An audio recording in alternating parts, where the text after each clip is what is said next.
Ini kan korban banyak ya. Pertanyaan yang paling sederhana deh, ini duit bakal balik nggak ya gitu kan? Balik apa enggak, bisa balik bisa enggak. Tapi yang balik persentasenya lebih sedikit. YouTuber, selebgram dan sebagainya itu bisa dianggap sebagai pelaku pencucian uang pasif.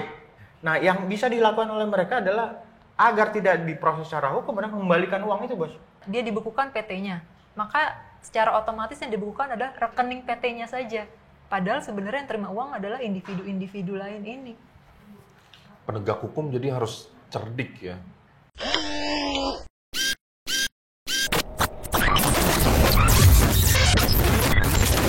Ya halo teman-teman, apa kabar? Kita pertama-tama pengen ngasih tahu ini channel baru, perdana banget. Dan gue hari ini ngundang teman-teman gue di sini. Yang pertama di ujung sana, gue rasa lebih terkenal dari siapapun yang ada di layar ini. Ada Buya Eson, Emerson Yunto. Ya. Buya, apa kabar? Baik, Mas Imam. Mas Eson, tentu sama-sama kita tahu aktif di gerakan anti korupsi. Kemudian obrolan ini sebenarnya juga salah satunya kita berharap bisa ngobrolin hal-hal ke arah sana gitu ya. Isu-isu integritas dan seterusnya. Yang kontemporer, yang aktual, dan kalau bisa kita bisa ngobrol lebih jauh, lebih dalam soal itu. Di sebelah kanan ada teman-teman gue, seneng banget bisa gabung pada kesempatan kali ini. Ada Mas Paku, ada Mbak Pauline. Gue pengen ceritain lo berdua ke teman-teman yang nonton, aktivitasnya karena unik nih, Bang Eson, ya kan? Minimal unik versi gue. Mas Paku ini gue sampai catat nih, takut gue salah. Salah satu ekspertisnya aset recovery. Ceritain, aset recovery itu ngapain sih sebenarnya? Gampangnya gini Mas, misalnya kalau ada orang, jadi bisa individu maupun entitas nih. Misalnya bentuknya PT lah, perseroan terbatas perusahaan. Dia kan katanya kan aset sama recovery. Asetnya nih unsurnya apa sih? Asetnya itu aset yang dirampas atau yang dicolong, dimalingin gitu.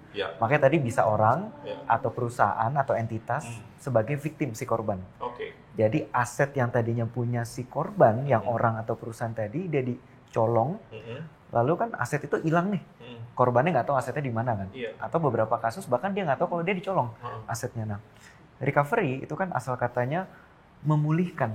Mengembalikan, beda. Memulihkan. Memulihkan, ya? Betul. Jadi membuat seperti sedia kala. Tadinya dia boncos 5-nya balik lagi kayak gitu. Nah, aset recovery itu semacam kayak mekanisme, jadi beberapa tahapan untuk yang kita mengidentifikasi ini ada yang dicolong apa enggak, kalau dicolong colongnya berapa, siapa yang melakukan, bagaimana melakukan, diumpetin kemana, terus kita mencari, terus nanti pada akhirnya itu dipulihkan kepada siapa yang korban sesungguhnya. Jadi lo itu bekerjanya sendiri atau harus nyatu di misalnya instrumen negara atau kayak gimana? Nah itu biasanya pertanyaan menarik sih Mas. Karena balik lagi episentrumnya kan si korban. Korbannya itu bisa siapa? Nah jadi kalau terkait pertanyaannya Mas Imam, yang pasti kita mengerjakan ini nggak bisa satu orang karena ini harus terdiri dari berbagai elemen untuk melakukan investigasi, pengamanan aset, pelacakan sampai pemulihan. Bekerjanya kita bisa melekat kepada orang yang membutuhkan, misal swasta. Berarti kita bekerja buat swasta. Bisa juga kepada government, pemerintah. Misalnya berapa kali kita diminta untuk bantu teman-teman misal di kepolisian, di kejaksaan, atau penyidikan di tempat lain, misal seperti itu. Lu banyak musuhnya dong bro ya? Enggak sih Mas, kita baik-baik kok Mas. Orang di balik layar. Orang di balik layar. Enggak juga sih Mas. Sekarang mulai di depan layar. Tapi kenapa kita ngobrol? Karena kita berharap ada hal-hal yang ada di publik, masalah-masalah publik yang bisa kita obrolin gitu kan. Kita bisa sharing dari pendapatnya Paku, pendapatnya Pauline, dan kita berharap memang ada insight kan buat publik kan. Kenapa kita akhirnya nongkrong di sini kan sebenarnya itu. Sekarang gue pengen kenalin Pauline. Pauline ini digital forensik. Betul. Kan ngeri ya, forensik tuh dibayangkan oleh publik tuh kadang-kadang, wah ini polisi nih, lu polisi? Bukan ya? Bukan sih pastinya. Ceritain, lu gimana sih? Kerjaan lu apa? Kalau forensik, orang biasa lebih kenal tuh forensik mayat ya, yang beda-beda black mayat. Betul. Nah, kalau forensik digital sebenarnya mirip-mirip Mas. Jadi sebenarnya kalau dalam bahasa singkatnya adalah tukang ngoprek sebenarnya, tukang ngoprek tapi perangkat digital. Tapi legal kan? Tapi of course legal. Kalau enggak, udah banyak dituntut kayaknya. Bang Eson senyumnya ngeri dia, karena dia yang ilegal banyak jadi digital. Ayo, biasanya sih kalau suami-suami suka istri-istri mas yang minta mas. Iya.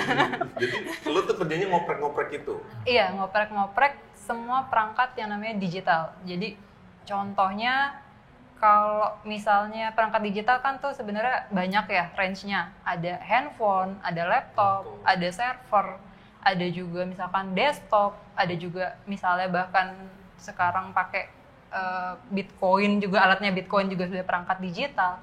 Nah itu semuanya dikoprek untuk apa? Tadi sama sih sebenarnya basicnya kayak forensik mayat. Berarti kita membuka, kita melihat isi di dalamnya apa, kemudian kita ceritakan kronologis peristiwanya. Nah, jadi itu yang dilakukan. Cuma bedanya ini perangkatnya, bedanya objeknya perangkat digital aja. Jadi yang gue lakukan adalah gue membuka perangkatnya, isi di dalamnya apa sih? Contohnya, kalau handphone, sekarang orang mana sih yang nggak punya WhatsApp, ataupun misalkan ada Telegram, ataupun misalkan telepon. Nah, itu semua gue buka, gue bedah, kemudian gue ceritakan rangkaian peristiwanya itu seperti apa. Dan biasanya untuk ngebongkar kasus. Iya. Salah satunya. Iya. Selain itu ada nggak profesi lo ada manfaatnya buat yang lain? Biasanya kadang-kadang kalau orang tuh data saya udah hilang mbak gitu, bisa nggak ditarikin lagi gitu, nggak sengaja kehapus. Nah itu bisa juga. Bisa juga. Ya nanti kalau pun itu di sini ya. Nggak pada kegelodok. Nggak pada kegelodok ya. Oke, thank you. Jadi gini, kenapa gue perlu ceritain ini kan edisi perdana gitu ya. Kenapa obrolan ini akan menarik karena elemennya menarik nih. Bang Eson, Pak Pauline punya background masing-masing yang kayaknya bisa kasih kontribusi nih ke masyarakat yang mungkin lagi bingung. Perusahaan BUMN yang mungkin juga punya masalah gitu ya. Atau setidaknya potensinya nggak tercapai atau tidak sesuai ekspektasi. Mungkin nanti one day kita akan ngobrolin gitu-gituan.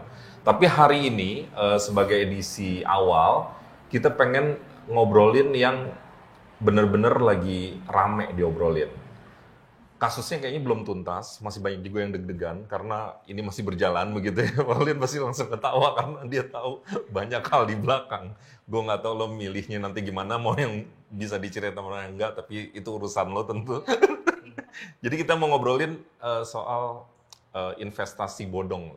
Tapi platformnya memang canggih ya aplikasi.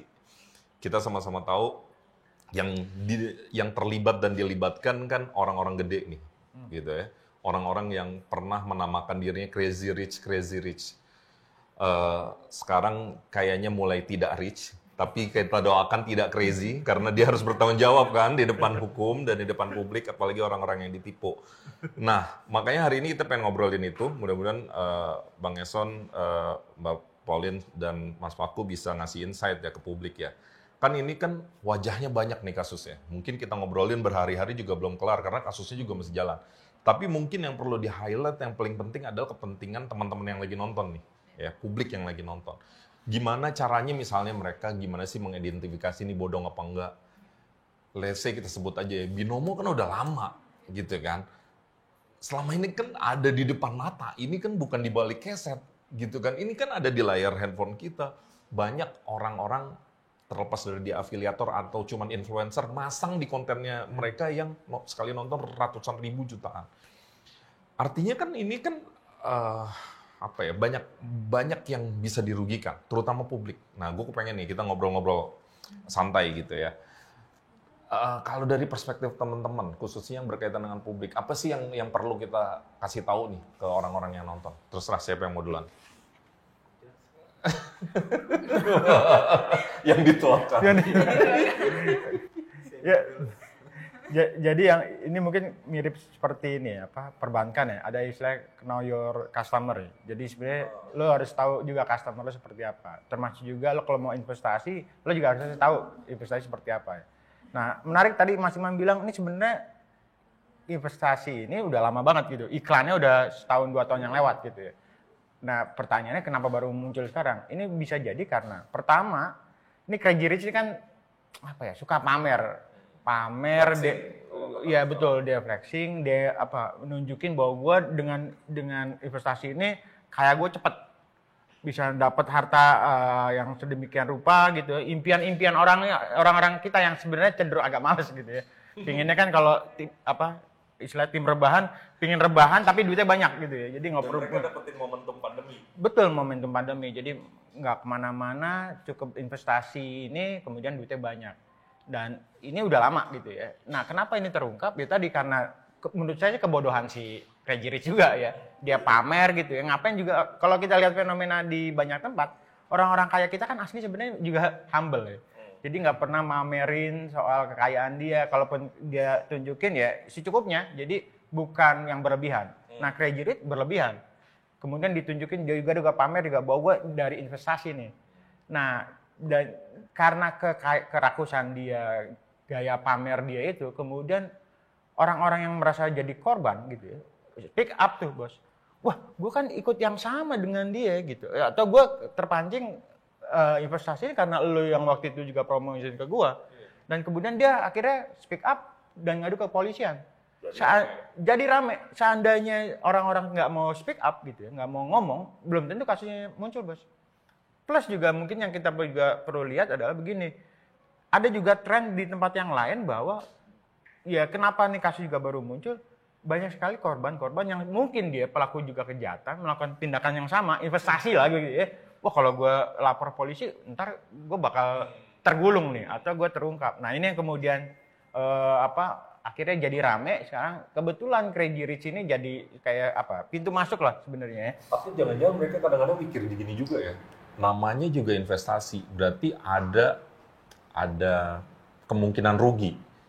Jadinya gue nggak usah lapor, gue lagi rugi. Betul. Ada juga nggak kayak bisa gitu? jadi seperti itu kan. Jadi ada yang bilang ini kayak judi bos, mirip judi. Padahal kalau kita coba pelajarin lagi, ini sebenarnya bukan judi. Investasi bodong ini kan ya pemenang sama yang kalah udah ditentuin tuh.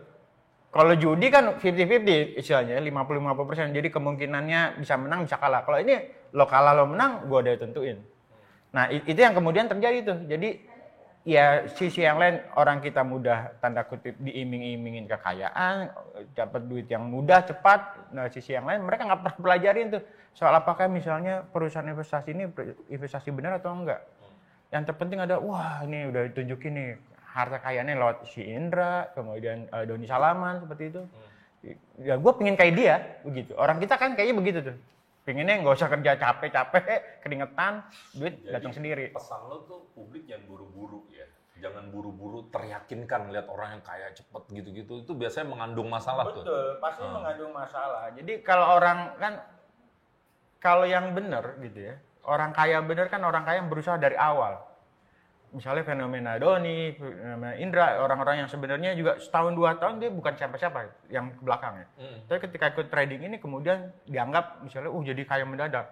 Kan kalau zaman sekarang mungkin istilahnya investasi bodong. Kalau zaman dulu misalnya istilahnya pakai babi ngepet lah atau pakai tuyul begitu tiba-tiba kaya gitu ya. Jaga lilin gitu ya. Kalau sekarang kan agak susah. Jadi satu sisi mungkin dia punya logika, nggak mungkin ya. Jadi ya tadi gua investasi, kalaupun rugi ya namanya juga investasi Pak. Selalu dianggap begitu. Padahal sebenarnya dia sedang ditipu tanpa dia sadar. Oke. Yang lain, kalau mau ngomong waktunya ini ya. Selalu diem aja. Terkesima aja. Boleh.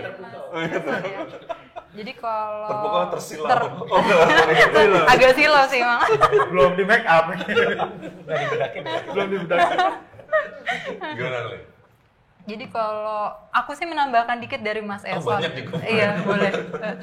Jadi kalau teoritisnya sebenarnya ada namanya faktor fundamental. Okay. Nah, fundamental nih apa? Itu sebenarnya ya kayak tadi Mas Eson bilang bahwa sebenarnya orang tuh nggak bisa ujuk-ujuk dalam waktu singkat terus tiba-tiba langsung kaya ataupun langsung dapat keuntungan yang besar. Nah ini perlu questioning. Kalau misalnya gue ngambil sedikit dari ini ya Mas Imam, pasar modal misalnya. Fundamental itu apa sih? Misalnya kita ngelihat sesuatu atau seseorang atau sebuah entitas, misalnya dari logika bisnisnya. Ini bisnisnya jualannya apa sih? Make sense nggak sih ketika dia dapat keuntungan sekian? Terus kemudian juga make sense nggak sih ketika dia menyebarkan keuntungan ataupun komisinya sekian persen? itu kemudian kita tabrakan apa? Jadi kalau ada beberapa faktor fundamental, pertama kita lihat dari kondisi makroekonominya. Makroekonomi itu kita berarti kalau kita bicara Indonesia misalnya dalam lingkup industri itu, ini industri yang lainnya dengan bidang serupa, make sense nggak? Misalnya contoh, sama-sama properti. Ketika yang lain properti lagi jatuh, tiba-tiba dia naik sendiri, dan juga dapat keuntungannya langsung cepet. Nah ini perlu questioning. Kemudian ada juga namanya nilai fundamental dari perusahaannya. Jadi makin anomali lo harusnya makin waspada gitu. Betul. Nah itu yang mungkin kalau di kita bisa jadi orang udah nggak mikir duluan nih, karena ada faktor lagi yang mempengaruhi itu fundamental. Ternyata ada psikologis pasar. Psikologis pasar nih apa? Yang dibangun tadi sama teman-temannya yang tadi sebut Mas Eson. Bukan temannya Mas Eson ya. Nggak ada. Sobat. Kita dong. Kalau ada cerita. Nah ini yang ternyata psikologis pasar ini yang pada akhirnya melupakan bahwa sebenarnya ada fundamental yang sebenarnya itu bisa dilihat dan diukur dan ada parameternya. Harusnya ada barangnya, ada parameternya, kenapa ini? Oke. Soal make sense, tadi gue tertarik tuh. Kalau mikir dari sudut make sense, misalnya, gue sebenarnya pengen arahin ini ke Paku, karena logikanya gini, kalau kita ngandelin publik cerdas, itu kan, ya bukan bilang publik nggak cerdas ya, tapi maksudnya kita pun berlayer-layer di semua tempat, akan berlayer-layer. Kan harusnya ada yang jagain dong. Iya kan, negara kayak pemerintah kayak misalnya kayak gitu, ya kan, harusnya gitu nggak sih? Jadi kan kita tanda tanya nih, binomo ada di depan mata udah lama, tapi baru sekarang rame, korban udah jatuh banyak gitu. Ini kan harusnya ada yang lindungi. Gimana? Ini pertanyaannya kok ditarik dari pertanyaannya Mas Imam, terus dari responnya Mbak Volin sama Mas Emerson. Kalau dari sini kan esensinya kita harus tahu kita dealing sama siapa nih. Know your platform, know your system. Kalau tadi kita berpikir fundamentalnya apa? Kalau dari Mas Imam kan berarti kita bicara harus ada sistem yang dia bisa mendeteksi. Berarti kalau kita bicara deteksi, ini harus bicara di luar kemampuan individu-individu. Berarti bisa jadi itu perwakilan lembaga atau negara. Tapi tidak hanya sampai deteksi, tapi dia juga bisa mengawasi dan mencegah. Nah, kalau kita tarik kesimpulannya, mungkin yang perlu kita highlight, daya berpikir kritis yang nantinya diturunkan baik secara individu siapa bisa jadi calon korban kan, dia akan saya mau ikutan program ini gitu, atau berpikir kritis dalam bidang sistem. Contoh kayak gini, kalau konsepnya Mas Emerson kan tadi kita harus tahu saat si platform yang menawarkan sistem A, sistem B, sistem C untuk orang berinvestasi, dia punya batasan. Contoh gini, biasanya dimingin-mingin kamu kalau masukin duit ke saya, cap untuk bunganya atau kamu dapat bonus berapa itu sekian persen. Kita harus kritis nih sebagai individu. Bunga yang ditawarkan, bonus yang ditawarkan, lazim nggak? Tapi kan kita bukan orang industri, kita bukan orang perbankan. Paling gampang deh, kita cek di bank yang kita jadi nasabah di bank tertentu. Bunga deposito segala macam berapa persen sih? Ini masa perusahaan yang kita googling, kita bisa googling kok perusahaan-perusahaan ini kan. Dia berdiri berapa tahun? Apakah lebih lama dan lebih besar daripada bank yang tempat kita menabung? Kalau yang ditawarkan ke kita kok lebih gede. Ini kita harus kritis sebagai individu. Yang kedua sebagai sistem. Ada nggak sistem deteksi? Misalnya kalau kita googling kan berarti ada unsur OJK-nya, unsur Bapepti, bahkan sekarang ada unsur PPATK. Pengawasan terkait kalau udah ada kejahatan menghasilkan nilai, aset. Di situ ada unsur Financial Intelligence Unit intelijen keuangan di Indonesia PPATK. Nah, sistem ini harus mendeteksi saat misalnya saya contohnya sebagai influencer atau bahasanya afiliator ya. Nawarin ke Mas Emerson atau saya ngomong di media sosial. Di sini jadi tajir. Naruh 10 juta dapat bersih 1 juta. Berarti kan ada 10% nih. Sistem ini kan bisa jadi ada di medsos, ada di flyer, omongan di YouTube. Misalnya Kominfo punya sistem deteksi informasinya. Oh, dia lihat lagi ke proses bisnis di Indonesia. Secara regulasi ini matching nggak? Ternyata nggak. Kedua, sistemnya harus mengecek lagi sistem pendirian dari perusahaan ini. Berarti kan kita bicara perizinan untuk operasional, pendirian, bagaimana dia melakukan produksi dan transaksi. POJK turunannya banyak.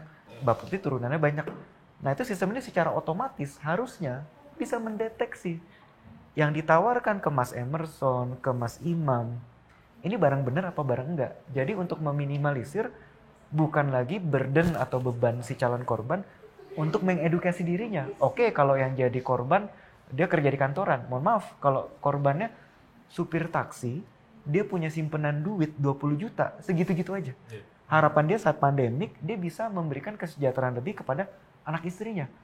Boro-boro mikirin, dia harus mengedukasi dirinya kan. Dan cerita itu benar-benar kejadian kan? Ini nyata, ini nyata. Banyak Betul. yang kayak gitu. Berarti kan ada sistem yang harus kita kritisi nih. Pertanyaannya double nggak? Double kok. Pemerintah baru nggak? Supposed to be mampu.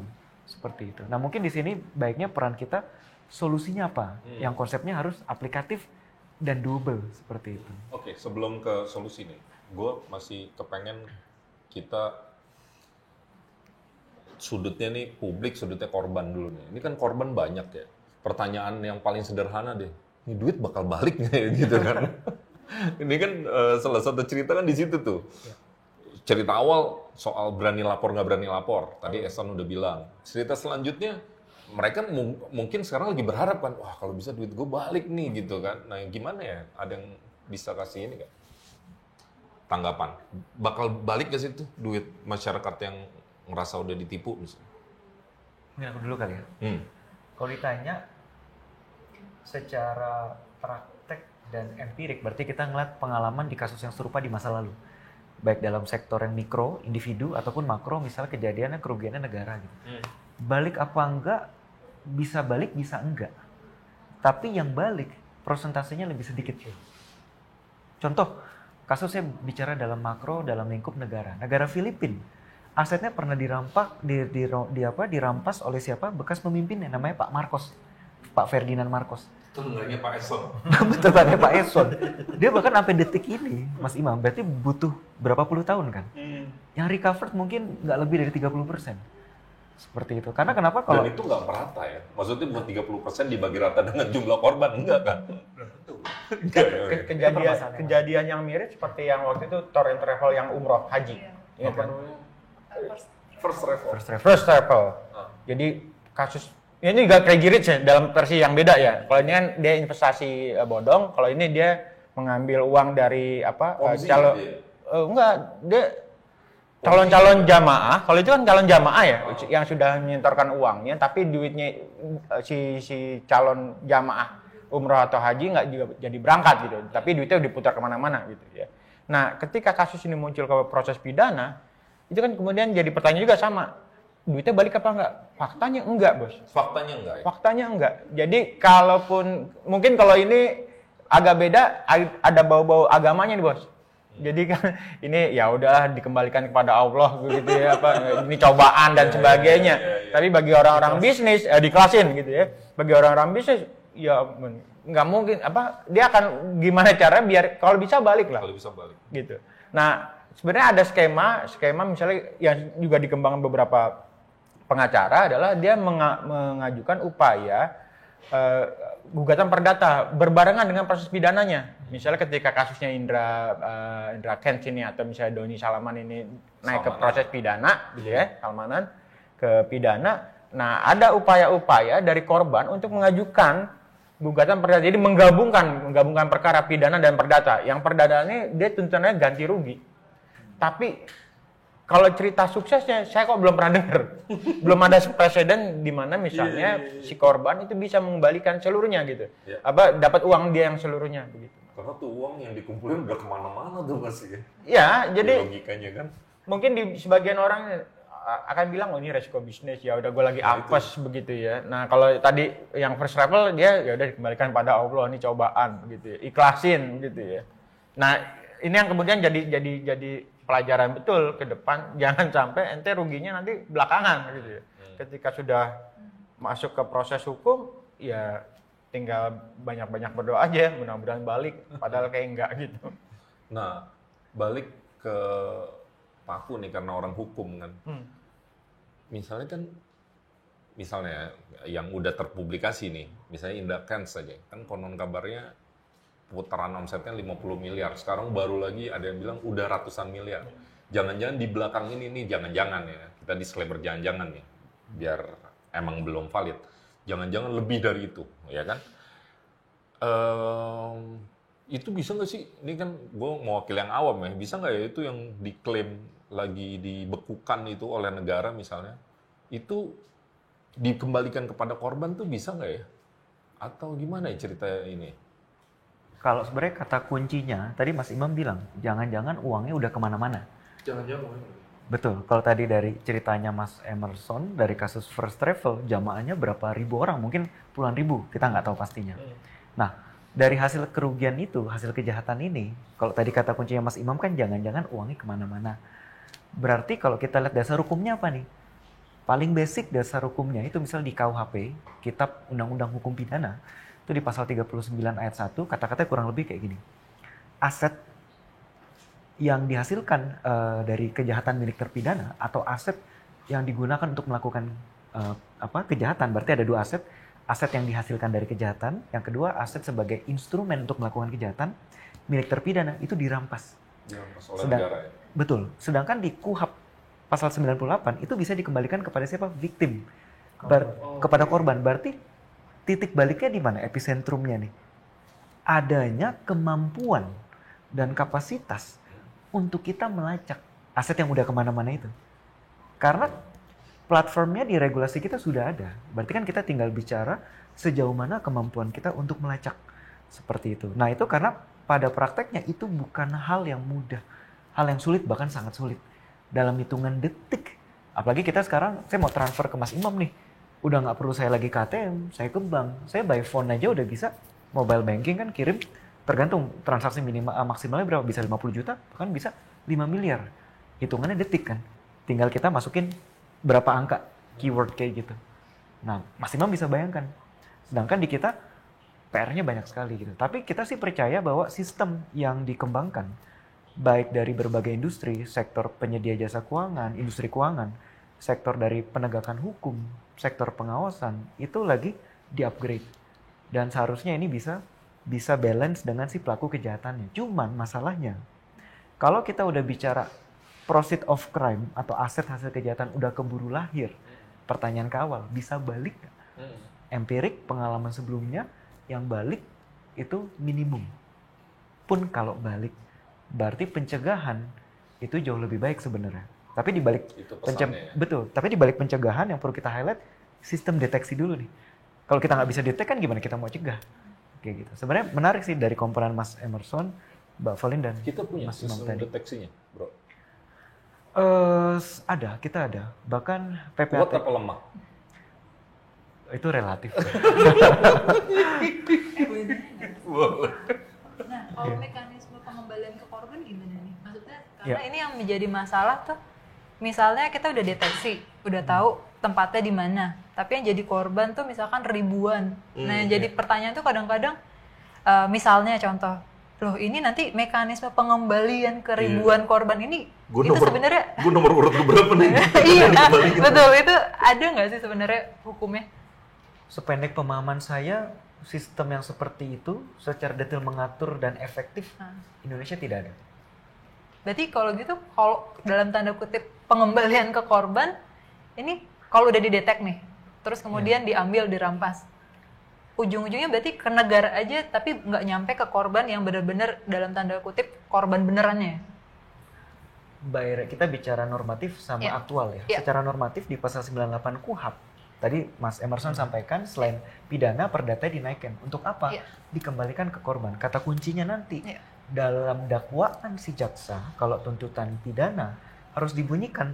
Nanti dakwaannya itu asetnya diapain, asetnya apa aja untuk dikembalikan kepada korban. Nanti hakim kan mempertimbangkan nih, saat hakim merasa ini make sense, dia yakin buktinya maksimal, dia harus memutus. Nah dalam putusannya juga dibunyikan, dikembalikan kepada korban. Korban yang mana itu harus ditulis, apakah PT atau individu. Jadi secara normatif, by law, by peraturan itu ada. Nah tapi kan kita bicara praktek. Nah epicentrum dari praktek ini kalau kita tarik garis yang paling awal, kita bicara melacak asetnya dulu deh. Kalau masalah nanti formalitas memasukkan ke dalam gugatan lalu nanti dikunci sama Bapak Ibu Hakim masuk ke dalam putusannya, itu doable, bisa dilakukan. Tapi bagaimana kita melakukan itu kalau kayak sekarang kita googling asetnya katanya si Cuma siapa tinggal berapa M dan itu dilarikan ke banyak negara, salah satunya Karibia. Iya. Gimana kita mau mengembalikan ke korban yang udah telanjur ribuan orang? Berarti makanya tadi di awal message-nya sebenarnya deteksi ini sistem yang harus dibangun. Ini tidak mudah, tidak murah, tetapi harus. Kenapa? Dampaknya, kolateralnya, damage-nya jauh lebih besar dan lebih mahal sebenarnya. Gue menghindari bro and sis nih, takutnya ntar partai tertentu. Enggak, cuman gue kepengen ke lo nih. Ini pertanyaannya mohon maaf kalau awam ya. Cuman gue mikir gini, kan tadi kan Pak Gu udah bilang nih, ini kan bukan nggak mungkin kan disebar ya uangnya di negara-negara ya entah tax haven, entah apa, kalau bisa yang nggak bisa diekstradisi uangnya harus dibalikin.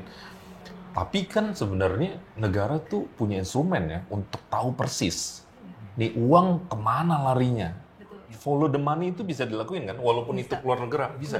Betul. Nah, yang jadi masalah adalah mungkin kalau gue menarik esensi dulu tadi aset tracing. Sebenarnya how to asset tracing sih sebenarnya.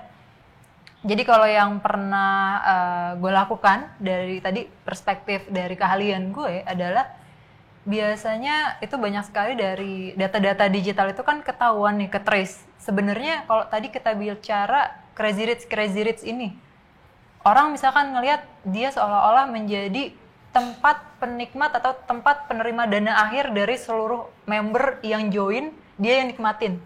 Padahal sebenarnya bisa jadi bukan dia di belakangnya. Kenapa? Tadi kayak Mas Imam bilang, bahwa ini sebenarnya bisa jadi dilarikan ke pihak-pihak tertentu, itu yang seharusnya bisa terdeteksi lewat si digital ini. Nah, masalahnya, balik lagi ke kapasitas, kemampuan itu untuk deteksinya itu yang Iya. Jadi masalahnya di situ ya. Iya, karena kalau enggak, karena kita akan melihat tadi, kita cuma melihat orang-orang yang akan di depan layar yang seolah-olah dia adalah ujung tombaknya, padahal sebenarnya dia juga nggak menikmati uang hasilnya, dia udah melarikan lagi ke orang-orang lain. Pertanyaannya, kalau dia misalnya pasang badan, gue pengen nutupin bos gue yang ada di belakang. Dia bilang enggak, semua ada di gue. Tapi di belakang layar sebenarnya bisa di tracking kan? Tentu bisa. Karena orang zaman sekarang ya pasti dia lewat apa sih, transfer bank lah. Kalau misalnya pun dia lewat yang lain, Bitcoin juga sebenarnya bisa di trace juga. Nah, jadi sebenarnya sih nggak ada celah untuk dibilang iya. Nah, itu ya. Mungkin jadi kepikiran ya sama statement ini. Kenapa ini menjadi penting tidak hanya buat si korban dalam arti sempit masyarakat, tapi juga dalam arti luas negara. Logikanya gini, misalnya saat pelaku melakukan kejahatannya di mana? Di Indonesia kan? Berarti kan kita bicara perampokan nih, tapi dengan industri tertentu, industri investasi misalnya. Yang dirampok siapa?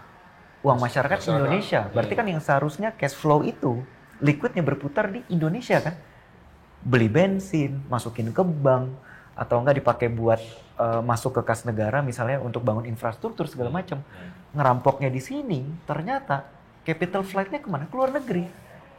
Kalau ngerampok sini ternyata masuknya ke akun-akun Indonesia, mungkin itu bisa dilacak dan bisa dilihat perputarannya masih bisa profiting buat Indonesia apa enggak. Tapi ini kan menjadi sangat buruk sekali, udah ngerampoknya di Indonesia, korbannya kalau saya ngeliatnya udah bukan individu lagi, tapi korbannya dalam arti luas. Indonesia, uangnya dilarikan ke luar negeri. Jadi kita nggak dapat apa-apa, bahkan kita dapat minusnya aja gitu. Makanya ini kenapa mekanisme deteksi, mekanisme kalau gedeannya kan mencegah, cuman kita harus konkretin cegahnya apa sih, kita harus tahu dulu nih bocornya di mana kan. Lo tau nggak bocornya di mana? Secara mikro iya, tapi kan kita bicara makro. Perusahaannya ada ratusan, kapasitas individu satu perusahaan, satu lembaga nggak mampu. Ini harus sifatnya harus masif, karena kita bicara nggak perputaran ratusan miliar, triliunan. Apalagi negara sangat butuh uang untuk apa? Mensejahterakan masyarakat. Apalagi kita masih pandemik ini kan, kita masih recovering nih, masih continuous present tense sih, masih dalam tahap recovering. Ditambah kasus-kasus kayak gini, ini pun baru kalau kita lihat bahasa kerennya cuma di ujung gunung es aja kan, bawahnya jauh lebih besar. Mungkin itu mungkin. Jadi sebenarnya aktor utama yang belum tersentuh oleh penegak hukum ya. Artinya ini Indra, kemudian Doni, ini masih saya nggak tahu ya. Ini pasti bukan aktor utama, mungkin orang yang kesekian, entah sebutannya aplikator atau misalnya afiliator atau misalnya juga perantara gitu ya. Jadi seolah-olah kayaknya penegak hukum sekarang masih nanganin apa seperti Pelaku lapangannya lah. betul pelaku lapangan mengejar pelaku dari tren bubur panas ya. Jadi dari pinggir dulu baru ke tengah ya. Iya, iya. Nah saya nggak tahu, ini pertanyaan sama seperti Mas Imam, kira-kira pelaku utama bisa kekejar nggak sih? Nah kemudian yang juga agak mirip dalam kasus korupsi Mas Imam. Kalau misalnya saksi utamanya itu pasang badan, artinya apa? Si pelaku akan terlindungi tuh. Kan kita bicara bukan sekedar hanya bicara soal pengakuan, tapi bagaimana soal pembuktian kan. Jadi apakah misalnya penegak hukum di kita ini mampu membuktikan sebenarnya siapakah sebenarnya pemilik modal sesungguhnya, misalnya dari si Indra maupun si Doni gitu ya. Atau apakah misalnya platformnya ini bisa dijerat, apakah bisa individunya, pemilik sahamnya, atau juga misalnya korporasinya. Nah ini yang kemudian sebagai orang awam kan kita harapannya satu mungkin korban bisa dipulihkan lah soal kerugiannya, barangkali begitu ya. Kemudian yang kedua, ini juga seperti kasus korupsi, keinginan masyarakat yang umum adalah jangan sekedar bongkar tapi nggak tuntas gitu loh. Jadi jangan sekedar misalnya hanya berhenti di Indra sama si Doni kan. Tapi sebenarnya pelaku utama atau ada yang bilang istilah keren beneficiary ownership gitu, orang yang pengambil manfaat keuntungan ini nggak diproses oleh penegak hukum gitu. Sepakat sih, mungkin menambah pandangan dari Mas Son ya. Kadang-kadang tuh kalau kita melihat misalkan sebenarnya pemilik sebenarnya siapa sih? Itu kan sebenarnya kita udah punya perpresnya ya, Perpres 13 2018 itu sebenarnya tadi konsep beneficial ownership itu parameternya apa. Tapi terkadang kebanyakan kita ngeliat misalnya, tadi Doni Indra Kents kok jadi Doni Kents. Ya. Gabung jadi pusi ya. Iya. Itu kadang-kadang ngelihat dari nama PT-nya, ngelihat ke Kumham, dari dokumen administrasi hukumnya, ini pemiliknya, pemegang sahamnya siapa, direkturnya siapa, komisarisnya siapa, itu yang dianggap sebagai dalam tanda kutip pemilik ataupun orang yang pada akhirnya menerima manfaat paling besar. Padahal bisa jadi kalau tadi Mas Imam sampaikan, kalau kita konsep follow the money, bisa jadi nggak nyambung nih antara konsep kepemilikan yang ada di dalam dokumen administrasi perusahaannya sama aktual uangnya kemana, itu bisa jadi beda, orang yang berbeda. Jangan hampir pasti begitu. Karena ini jelas bermasalah gitu kan. Nggak mungkin dia baik-baik banget gitu dalam tanda petik ya. Nah ini gue kepengen mikir lagi nih yang awam-awam. Gue dengar juga. Ini aplikasi kayak gini banyak kan ya? Banyak kan ya? Ratusan mungkin ya? Iya nggak sih? Terus kan pemerintah sebenarnya juga dalam tanda petik kalau nggak salah berhasil juga ya membekukan sekian banyak ya. Ratusan juga. Tapi katanya memang membekukan ini dalam tanda petik kurang efektif karena yang dibukin 100 yang datang 200, kurang lebih kayak gitulah logikanya. Angkanya tentu mungkin gue nggak valid, tapi logikanya begitu. Jadi apa yang bisa dilakuin ya kalau memang ini dari luar bergunung-gunung ini? Bukan apa-apa di ujung cerita yang bakal dirugiin masyarakat, itu yang gue lagi pikirin gitu kan. Iya kan, kalau ini terus kita dijejelin, kita lolos dari binomo, nggak lolos dari yang misalnya Binami misalnya yang baru mau datang gitu kan susah tuh. Gimana ya? Gimana itu? Apa kita pencegahannya yang kita kencengin misalnya Kominfo-nya yang kita minta lebih giat, atau masyarakatnya harus dicerdaskan, atau dua-duanya, atau gimana ya dengan kondisi aktual kita lah biar nggak terlalu ngawang-ngawang. Ada nggak yang mau sharing? Ya ada isu soal edukasi ke publik ya. Tadi disebutin ada beberapa lembaga yang kompeten, yang berkepentingan tadi ya, OJK, Bapeti, kemudian PPATK perlu mengedukasi ke publik bahwa ini loh investasi yang benar sama yang nggak benar begitu ya. Agar misalnya masyarakat tidak lagi jadi korban. Dan kemudian yang kedua, sisi yang lain sebenarnya juga kata kunci juga di proses penegakan hukum nih Mas Imam. Ini akan menentukan sebenarnya apakah kasus ini akan terulang lagi atau tidak. Istilahnya isu soal efek jerah gitu ya. Deterrence effect itu Deterrence penting effect ya? jadi penting karena kalau enggak kayak kasus korupsi Mas Imam. Di Benar. kasus korupsi kan misalnya kalau dari trennya ICW, vonis rata-rata koruptor itu cuma 2 tahun. 2 tahun. Nah kalau kasus-kasus misalnya penipuan, pencucian uang ini hukumannya juga ringan-ringan aja, orang ke depan ya udahlah ke depan calon-calon pelaku atau pelaku-pelaku yang akan datang, ya udah kita gambling, kalaupun diproses hukum ya paling hukumnya cuma segitu-segitu doang. Iya, 2 tahun. 2 tahun keluar kaya lagi. Kaya lagi kan. Si Indra mungkin tadi teridentifikasi baru berapa M ya. Artinya belum lagi yang menyebar Yang kemana-mana yang belum. Artinya secara tabungan dia, gue masih untung walaupun dihukum sekian tahun tuh, Mas. Nah, efek jerak itu yang kemudian menjadi sangat penting. Ada edukasi, ada deterrent effect gitu ya. Dan kemudian juga kesadaran publik sendiri gitu ya. Kalau masyarakatnya juga nggak cerdas gitu ya, kemudian nggak belajar dari pengalaman yang ada, ya sampai kapan kita akan ketipu-ketipu juga seperti yang sama gitu. Ada Nambahin, Mas. poin lo. Tapi menarik ya dari dua ini, kalau aku coba tabrakin, konsep besarannya itu ada 3 langkah ya. Yang konsep pertama, kita bicara mencegah dengan cara mendeteksi dulu. Berarti kan kita bicara kalau sistem itu akan masuk ke Indonesia atau sudah masuk akan menarik investor baru, jadi deteksi bagaimana. Yang sistem kedua, kalau sistem sudah berjalan, pengawasannya seperti apa. Yang ketiga, tadi kata kuncinya penegakan hukum. Kalau kejadian, dideteksi udah, diawasi sudah, tapi tetap kejadian. Responnya apa? Berarti 3. 1, deteksi. 2, monitor. 3, respon. Nah, kalau kita turunkan, itu seperti apa sih contohnya?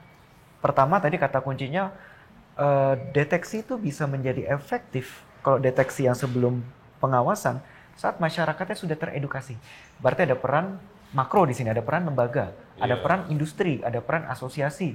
Bahkan kita turunkan sampai peran mungkin dalam level kampus, seperti itu. Dan sebenarnya, gue potong, sebenarnya kondisi sekarang tuh dalam tanda petik blessing in disguise-nya kita teredukasi ya. Betul, Iya secara kan? langsung. Secara nggak langsung kita jadi Dan menyeluruh. menyeluruh. Gak cuma orang industri aja, nggak Ya, orang yang nggak bekerja hanya di... korban, sebenarnya buat pelaku edukasi juga. Jadi pelaku itu ke depan, Tahu, jangan tahu, sombong, tahu. jangan pamer lah kalau kaya begitu ya. Harus humble. Sambel begitu. Istiqomah. Lanjut. Ya. Tadi lu belum kelar. Jadi yang pertama deteksi. Deteksi. Tapi deteksi itu fondasinya apa sih? Edukasi. Edukasi. Tadi udah dijelaskan sama Mas Emerson. Yang kedua, bagaimana kalau ini sudah berjalan? Nah, mungkin sebelum yang berjalan, deteksi itu kan berarti kita harus bangun parameter nih. Parameter apa yang dia sebagai tanda kutip platform atau entitas dalam bentuk bisa perseroan perusahaan, atau perusahaan kan bisa yang lain ya, CV atau apa. Ini dia legal atau illegal. Legal illegal parameternya banyak. Bisa kita bicara mulai dari izinnya. Bisa juga izinnya legal, izinnya memenuhi. Tapi yang ditawarkan. Bisa juga izinnya ditawarkan, atau yang ketiga, proses bisnisnya di luar dari apa yang seharusnya dia main. Contoh, misalnya dia harusnya proses bisnisnya menawarkan jual beli saham. Berarti tradingnya, platformnya dia exchange di shares market. Tapi dia juga ada skema, kalau kamu bisa narik beli barang saya kasih poin, berarti ada skema MLM-nya kan. Nah itu kita bicara sistem tadi, parameter untuk memfilter mana yang terdeteksi ini suspicious. Kita belum bicara ilegal nggak legal, tapi mencurigakan atau tidak, atau bukan. Berarti kita fase awal, fase yang sudah berjalan. Misalnya PT ini pun dia udah dimonitor sama OJK, tapi dia sistemnya bagus semua. Kan OJK secara rutin mengeluarkan daftar mana yang ilegal nih, atau enggak mana yang abu-abu, agar masyarakat bisa aware. Tapi bisa juga dia udah bagus, udah jalan. Sistem apa sih yang perlu? Contoh, kita set up parameter. PT-nya sudah terregistrasi dengan benar, tapi yang ditawarkan tadi di awal bunganya atau bonusnya lazim nggak? Cara berpikir kritis yang harusnya mengendap ke manusia itu dibuat menjadi otomatis. Kita bicara sistem pemerintahan, misalnya apa? Si A sebagai afiliator, sebagai yang tukang mompom, ngomong di medsos atau dia bikin flyer, bentuk kata-kata di Facebook, di Google, di mana, itu harus terdeteksi dengan sistem ini. Ditabrakin dengan regulasi yang ada di Indonesia. Misalnya, bank maksimal kalau deposit, kalau platform investasi maksimal ngasih bunga berapa? Kok ini ngasih bunganya 10%, tinggi banget nih.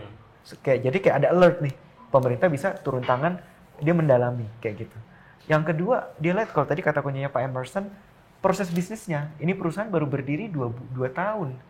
Tapi kok valuasi asetnya yang ditawarkan ke masyarakat, naruh kesekian, ngeluarin lagi 10%. Berarti kan valuasi aset dia berapa persen nih? Jangan-jangan masa baru 2 tahun bisa langsung ratusan miliar. Nah logika ini yang harus dalam bentuk sistem tadi. Berarti kita bicara Pak, ada Bapepti, ada OJK, bahkan kalau diperdagangkan misalnya dia emiten sahamnya, di sini ada fungsi KSEI, ada fungsi pasar bursanya, bursa efeknya. Nah itu monitoring. Yang ketiga, terlanjur kejadian harus apa? Merespon. Tadi kata kuncinya Pak Emerson, berarti kapasitas, kemampuan, kompetensi dibagi menjadi dua, keahlian dan pengetahuan, tahu bagaimana tadi melacaknya itu. Nah di sini juga tadi konsep follow the money. Follow the money nggak hanya kita ngeliat dari transaksi banknya saja. Tadi konsepnya digital forensik. Ternyata bagaimana kalau kita nggak minta ke bank, tapi lihatnya dari handphone, mobile banking kan. Kita lihat aja udah bisa, dia alirannya kemana. Masukin ke Excel, ketahuan periode 2 bulan terakhir, perusahaan ini yang punya si X. Tapi kalau aliran uangnya dari handphonenya dia ke YY terus. Nah, ini kan bagian ketiga, respon. Seperti itu. Oke. Ini kita sebenarnya ngobrol udah panjang. Cuman satu lagi. Ini teman-teman kita, YouTuber, ya ada yang bilang KOL gitu ya, Key Opinion Leader, ada yang bilang afiliator gitu. Sebagian kan lagi deg-degan nih, Bang. Karena nggak sedikit, let's say Binomo, yang beriklan di channelnya teman-teman. Sebagian besar teman-teman mengklaim dirinya nggak tahu. Nah, ini kan obrolan kita mudah-mudahan bisa objektif nih. Kita nggak belain siapa-siapa dalam konteks bahwa tentu kita berpihak pada hukum misalnya. Gimana ya nasib mereka dalam tanda petik? Kan teman-teman konten kreator lagi deg-degan nih. Pertama harus balikin duit apa enggak, misalnya kayak gitu. Ini bakal kejerat apa enggak gitu. Karena banyak dari mereka bilang nggak tahu. Ya ini ibarat mereka menganggapnya ini brand deals biasa. Channel gua tiba-tiba ada brand misalnya susu kepengen naro gitu. Ya ditaro gitu. Sama aja Binomo kan nggak mungkin tuh siapa maksudnya agennya Binomo bilang ini bahaya, kan nggak mungkin kan, pasti dia cerita yang lucu-lucu kan. kan pasti dia cerita yang baik-baik, ini investasi kok aman kok ini itu ya, akhirnya mereka masang dan yang masang nggak sedikit, banyak, dan nggak sedikit juga satu channel dipasang puluhan ratusan kali. Nah mungkin teman-teman nih butuh insight nih dari Paku, dari Pauline, dari Eson, gimana ya? Kalau sekarang kan yang dijerat oleh penegak hukum, teman-teman di kepolisian adalah pelaku aktif pencucian uang. Artinya mereka yang aktif melakukan praktek pencucian uang. Nah, yang tadi disebut oleh Mas Imam soal YouTuber, selebgram dan sebagainya, itu bisa dianggap sebagai pelaku pencucian uang pasif. Artinya dia hanya menerima uang-uang itu. Nah, kalau waktu itu dia beralasan bahwa waktu itu kan gue nggak tahu ini uangnya uang halal atau uang haram, dan juga secara etika bisnis kan nggak enak juga nanya, Mas ini uang halal atau uang haram ketika ngasih sponsor kan agak nggak enak. Atau misalnya dikasih sumbangan tadi sama Doni, masa gue dikasih sumbangan misalnya pernikahan, dia akan nanya ini uang halal atau uang haram bro, gitu kan nggak mungkin. Nah, muka lu haram bro, kelakuan lu ganjil ya. Nah, ketika dia tidak tahu, mungkin tidak ada masalah hukum. Nah, ketika sekarang proses hukum sedang berjalan, kan dia tahu nih, wah duit gua yang lalu itu kan uang haram, diketahui hasil tidak pidana gitu ya. Nah, yang bisa dilakukan oleh mereka adalah agar tidak diproses secara hukum, mereka membalikan uang itu, Bos. Jadi uang-uang yang menurut gua daripada beresiko ya, jangan kan sebenarnya begini. Kalau ngomongin deg-degan, Pak, jadi saksi aja deg-degan. Iya. Apalagi jadi tersangka gitu ya. Iya. Nah, yang bisa dilakukan oleh si orang-orang yang ketika dia tahu uang-uang itu adalah uang dari Doni, dari Indra, itu uang tanda kutip uang halal, tidak halal ya, uang haram, dia mau nggak mau harus balikin. Kalau enggak, misalnya penegak hukum mau strict, bisa diproses tuh. Karena dia menerima uang yang patut diduga uang hasil kejahatan. Jadi nggak ada, saya pikir pilihannya cuma dua. Ente pura-pura nggak tahu atau ikuti proses hukum. Walaupun dia berkontraknya sebelum ini jadi masalah hukum. Lebih sebenarnya begini, ini sebenarnya tergantung ya, artinya semua tergantung dari penyidik. Perspektif penegak hukum atau penyidik. Dia menempatkan ini sebagai bisnis biasa kah atau apa, kan kalau bisnis biasa harus dicek nih, ini bisnisnya wajar apa enggak gitu. Tadi misalnya kan ada misalnya Doni atau siapa memberikan uang yang sangat fantastis yang oke nggak masuk akal, gue terima uang segede banyak gitu, segede gaban gitu ya. Nah ini kemudian harus dicek kalau memang itu sudah tidak masuk akal, bukan bisnis yang nasional. Misalnya kalau bisnis nasional kan ya tarif gue segini, lo bayar segitu gitu ya. Nah di luar yang tidak wajar itu yang kemudian harusnya dibalikin. dibalikin ke orangnya. Enggak penegak hukum pastinya. Oh, ke penegak hukum. Harusnya penegak polisi mungkin, berarti. saya pikir satu jalan keluar ya. Jadi bilang aja declare bahwa saya tidak tahu bahwa uang yang saya terima adalah uang hasil kejahatan. Sekarang karena proses sedang berjalan dikembaliin. Nah, beberapa kan sudah ada tuh orang-orang yang dipanggil mengembalikan uang tersebut ya.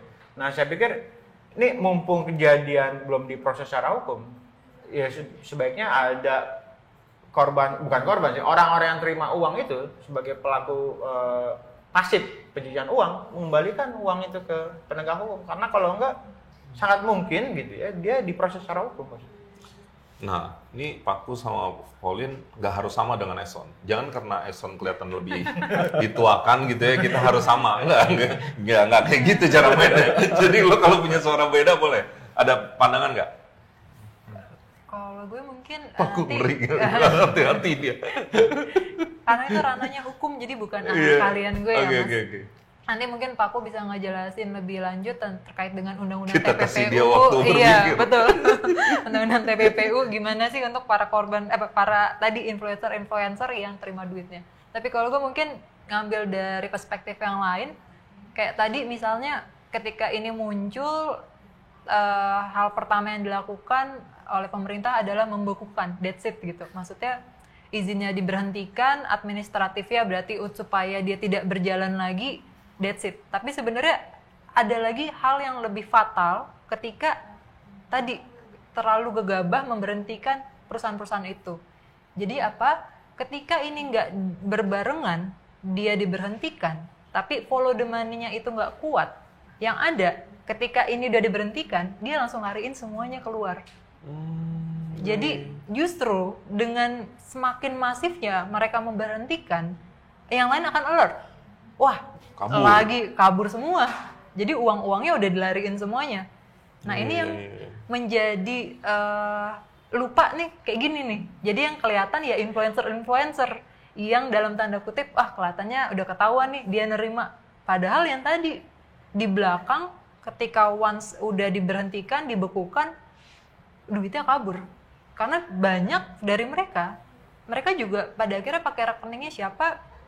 Kalau berdasarkan kita lihat misalnya beberapa kasus, misalkan dia jalannya atas nama PT, tapi pada aktualnya membernya ketika bayar, ketika transfer uangnya itu bukan ke rekening PT, tapi ke rekening pribadi. Yang dimana ketika misalnya dia dibekukan PT-nya, maka secara otomatis yang dibekukan adalah rekening PT-nya saja. Padahal sebenarnya yang terima uang adalah individu-individu lain ini. Penegak hukum jadi harus cerdik ya. Betul. Strateginya, jadi bahkan harus lebih cerdik dari orang-orang itu ya. Betul. Jadi semua bisa ya kejaring lah kasarnya. Betul. Mas Paku sudah siap? Udah, influencer. Tapi mungkin yang menarik mulai dari yang terakhir. Ayo. Itu sebenarnya konsepnya kita bicara strategi pengamanan aset. Karena jangan sampai udah hasil kejahatan, asetnya terus hilang. Nah, mungkin untuk ini kita harus ada sesi khusus nih sama PPATK mungkin. Iya, nanti kita bikin tuh. Oke. Kita bikin. Tapi balik ke pertanyaan Mas Imam, ada nggak sih dasar hukumnya? Tadi kata kuncinya Mas Emerson udah bilang ya, pasif. Jadi kalau nanti teman-teman lihat, terutama teman-teman yang dalam posisi sebagai influencer, afiliator, itu di Undang-Undang Nomor 8 2010, terutama di pasal 5, kata-katanya kurang lebih setiap orang, kita singkat ya, setiap orang yang menerima atau menikmati. Menikmati apa nih? Aset yang dia mengetahui atau patut diduga itu hasil kejahatan. Atau bisa juga terkait dengan kejahatan. Nah, masalahnya kalau kayak tadi, ada si artis A, artis B, apalagi sekarang kasus udah naik nih, otomatis nggak usah di-googling. Tiap hari di media udah jelas ini kejahatan. Berarti apa yang dia terima, berarti kan kata-kata tadi dia mengetahui atau patut menduga menjadi penuh. Otomatis dia harus report. Balikin nggak? Balikin. Karena di KUHP ada juga konsep namanya barang yang kalau itu terkait dengan kejahatan itu bisa disita. Makanya tadi katanya Mas Emerson dikembalikan ke jadi negara. walaupun dia berkontraknya sebelum kasus ini naik, tetap dianggap mengetahui dan patut diduga. Itu dua fakta yang berbeda. Jadi yang pertama, kalau misalnya dalam detik ini contohnya, saya sebagai afiliator nih, si X gitu. Wah, hari ini lagi heboh, uang yang waktu itu saya terima dari Mas Imam. Mas Imam siapa nih? Crazy Rich nih. Ternyata lagi ditanganin sama penegak hukum nih. Berarti kan dengan adanya regulasi tadi, saya harus melaporkan dan mengembalikan. Karena di ayat 2 dari pasal 5 kata-katanya jelas. Tuntutan pemidanaan terhadap orang yang menerima aset tadi, hasil kejahatan, menjadi hilang kalau dia melaporkan. Nah, masalahnya bagaimana kalau kasusnya nggak pernah terungkap? Yang pertama. Kedua, dia menerima uangnya sebelumnya. Iya. Nah, itu kan contohnya gini, kalau misalnya semua orang diwajibin untuk nanya-nanya, misalnya kita mau ke pasar nih, saya mau beli ikan asin, misalnya pedagang tukang ikan asinnya, Bang, mohon maaf nih Bang, nanya doang Bang. Lu nyolong apa mancing sendiri? Ini abang ngasih saya 50.000 nih buat beli ikan asin sebelum saya ngasih nih Bang. Hasil kejahatan bukan. Pasar kosong Mas. Ibu-ibu belanjanya di online semua kan, kasihan juga nanti sektor yang lain bisa ini. Nah, singkat cerita apa? Kalau konsepnya Mbak Volin tadi berpikir kritis fundamental. Industri tertentu misalnya di undang-undang tadi 8/2010 ada 2 konsep ya. Satu industri jasa keuangan, bilangnya PJK, tepatnya di pasal 17. Satu lagi penyedia barang dan jasa. Dia wajib melakukan tadi konsepnya Mas Emerson, harus tahu nih, know your customer. Bagaimana kalau influencer? Apakah dia diwajibkan? Nah, ini ternyata dia bukan orang yang diwajibkan. Ada juga nggak profesi lain yang diwajibkan? Ada juga, misalnya lawyer, notaris, PPAT, auditor, akuntan publik, wajib. Bahkan ada namanya itu PP nomor 43 tahun 2015. Jadi 6 profesi wajib lapor. Influencer kan nggak masuk dalam profesi maupun penyedia jasa keuangan ini kan. Nah, berarti contohnya penyanyi dangdut. Kan banyak nih kasus-kasus korupsi. Penyanyi dangdut dapat dari si X, terus asetnya dirampas. Apa nggak dikasih Alphard? Ada aturannya nggak sih? Ada. Contoh, saya penyanyi dangdut nih. Misalnya Mas Imam, misalnya ada konsep tuh namanya PEP, Politically Exposed Person. Misalnya anggota dewan atau menteri, ini yang kasus yang misal udah ditahan sama KPK. Ngasih saya mobil Alphard nih. Saya sebagai manusia harus kritis. Contohnya gini, saat saya nerima uang atau nerima pembayaran walaupun dari Mas penyanyi dangdut ya? Walaupun penyanyi dangdut. Okay. Karena logikanya, kalau saya nerima pemasukan, kan orang yang memberikan uang ke saya, baik individu maupun entitas, saya harus motong dong, motong pajak. Parameter paling awal dilihat dari situ deh. Mohon maaf nih Mas kan ngasih saya 100 juta nih. Saya lihat kok nggak ada komponen potongannya ya. Nah, itu yang pertama. Yang kedua, bagaimana kalau saya sebagai penyanyi dangdut melaporkan pajak saya? Dia sangat bagus sebagai warga negara. Tapi kritisi lagi. Dia dalam konsep PEP tadi, politically exposed person, alert nih. Dia ngasih saya Alphard. Padahal rate nyanyi saya setiap main dangdut itu 50 juta. Kok ngasihnya Alphard? Saya nggak tahu sekarang harga Alphard berapa ya. Kayak gitu. Nah, itu yang siapa tahu ini kalau si Mas Imamnya sebagai pelaku kejahatannya kena masalah, saya bisa terjerat tadi pasal 5. Setiap orang yang menerima atau menikmati aset yang saya mengetahui atau menduga hasil kejahatan. Karena kata-katanya cuma 2. Kuncinya 2 kok. Saya tahu atau patut mengetahui atau patut menduga. Itu pakai apa? Paling basic, pakai logika. Masa cuman manggung sekali jadi biduan, abang ngasih saya gitu. Alphard Bang, kayak gitu kan. Untung Mas Paku bukan penyanyi dangdut beneran ya. Kalau penyanyi dangdut beneran udah di blacklist tuh sama koruptor-koruptor yang biasa nyawer tuh. Karena mau dikasih udah nanya tuh pajaknya. Ini halal apa enggak nih Bang gitu ya. Besok-besok nggak akan nggak akan order lagi Mas Paku. Jadi apapun profesinya harus punya alert itu ya. Apapun profesinya. Berarti mau MC, mau penari, iya kan? Biasanya kan yang biasa terlibat ya dengan event-event itu ya. IO mungkin. Jangan sampai nih dikasih nih invoice-nya, kwitansi, tapi nggak ada tulisannya berapa juta. Nah, ini kan perlu kita kritisi juga. Misalnya Bang Imam abis nanggep di mana kan jadi MC, saya yang manggil gitu. Saya kasih ceknya. Tapi tanda tangan aja. Nah, itu perlu kritis juga. Gitu. Jangan sampai nerimanya 10 juta, nanti saya laporinnya yang lain, lebih gede atau lebih kecil kan? Jadi yang benar begini nih, yang benar ya? Kalau regulasinya seperti itu. Ribet tapi nyelamatin kali ya Mas Paku? Betul. Nah, cuman masalahnya nggak nyelamatin individu aja, tapi kan kita mikir makro nih, nyelamatin siapa sih? Duitnya negara kan? Wah, tapi itu secara aktual nggak ada tuh kayak gitu ya? Iya kan, kalau mau fair ya, secara aktual kayaknya nggak ada tuh yang ngelakuin itu. Satu poin juga soal budaya timur ya, kan nggak mungkin juga kita nanya ya Mas. Ini halal apa nggak nih Om?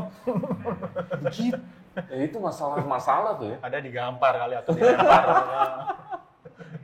Wah, tuh tapi jadi problem kita ya. Orang aktualnya nggak ada yang ngelakuin itu. Mungkin formatnya bukan hanya secara langsung, sorry nih duitnya duit bener apa duit enggak. Tapi misalnya, maaf ini ada potongannya enggak, atau enggak ada administrasi, paling gampang gini deh. Oh, agak profesional tuh. Ada administrasinya enggak? Masa sih bayar 100 juta nggak ada administrasinya, minimal ada, apa sih bahasanya?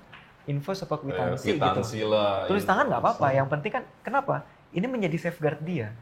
Kayak gitu. Mungkin dibagi dua nih, satu honor atau rezeki. Nah rezeki itu kan nggak mungkin hitung-hitungan bawa pajak kan. Maaf ada pajaknya nggak gitu kan. Yang ketawa kenceng kayaknya pernah pengalaman pribadi. Iya. Menarik. Udah lumayan dalam nih kayaknya ya. Udah lumayan dalam nih kita ngobrol. Ini harus manggil PPATK. Harus manggil PPATK. Tapi sebelum mungkin kita udahi dulu nih apps ini. Terakhir gue pengen teman-teman ada lagi nggak yang mau ditaruh? Mana tahu ada yang belum kita bicarain tapi penting untuk kita omongin. Apa udah semua? Ya paling bicara soal penegakan hukum ya, harapan publik pasti kasus ini bisa tuntas ya, tidak hanya bongkar tapi tuntas. Jadi siapa aktor di balik Indra dan Doni itu harus juga diungkap oleh penegak hukum ya. Karena kalau tidak ya kita khawatir kejadian yang serupa akan terulang lagi di masa yang akan datang, Mas Indra. Iya, bener juga sih. Karena jangan-jangan, ya tadi Mas Paku juga bilang ya, jangan-jangan ini kan baru pucuk gunung es aja ya. Jangan-jangan kalau kita telusurin lebih lebar, lebih banyak segala macam. Ya walaupun memang tidak mudah ya. Tadi isu soal aset recovery, tracingnya, forensiknya itu kemudian jadi tantangan tersendiri. Mas Eson kayaknya punya banyak pengalaman tuh ya, tidak mudah ya. Itu dalam tuh tadi, agak dalam gitu ya. Soalnya kan kalau kita lihat ya, Pauline ya, dari misalnya penegak hukum bilang awalnya 50M, sekarang udah ratusan M. Jangan-jangan besok Triliunan. Iya, triliunan kan, begitu digali lagi lebih dalam triliunan gitu. Jadi memang setuju sih sama yang Eson bilang ya, memang harus kalau bisa sih sampai di ujung gitu ya. Harapan publik ya seperti itu. Oke, aman berarti kita? Mungkin namanya. Ada, boleh, ayo. Kalau tadi Mas Econ di ujung, kalau saya juga narik ujung, cuman ujung yang awal nih. Lebih baik mencegah kan. Kenapa? Paling ujung yang dirugikan siapa sih? Paling depan, frontlinernya yang dirugikan masyarakat. Tukang supir taksi, driver ojek online, atau ibu-ibu di pasar. Tapi makronya yang dirugikan itu negara. Kenapa? Karena cash flow itu nggak akan di negara, udah dirampok, ngumpetinnya di luar negeri. Makanya ini menurut saya, mungkin saya salah ya, nanti dikoreksi. Masalah ini menurut saya ini masalah yang serius. Kenapa? Negara kita bisa mengalokasikan ini untuk mencegah, jangan terulang di kemudian hari minimal. Karena kerugian itu seharusnya kalau kita valuasi, mungkin bisa dialokasi untuk bangun infrastruktur, biaya sehat, biaya kita edukasi, dan ini PR-nya PR bersama sih. Kalau triliunan ya Ustaz ini. Betul. Kayaknya sih triliunan gitu kayaknya. Apalagi ditambah pandemik kan.